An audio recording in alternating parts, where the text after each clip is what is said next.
Is your Nintendo Switch keep showing you the message an error has occurred? This error can happen for different reasons, like network problems or software glitches.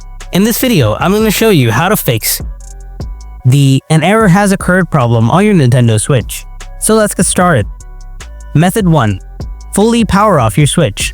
Hold down the power button for a few seconds on your Switch, and then tap on the power option, and turn off your Switch completely.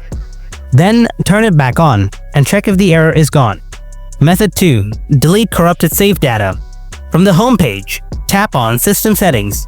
Then from the left menu, scroll down and tap on Data Management. Now on the right section, scroll down and tap on Delete Save Data. Now find the game that is causing the error. Select the profile causing the issue and delete the saved data. I hope this will solve your "an error has occurred" problem on your Nintendo Switch. If you found this video helpful, then make sure to hit that like button and subscribe to my channel. Thanks for watching. I'll see you in the next video. Until then, stay tuned and take care.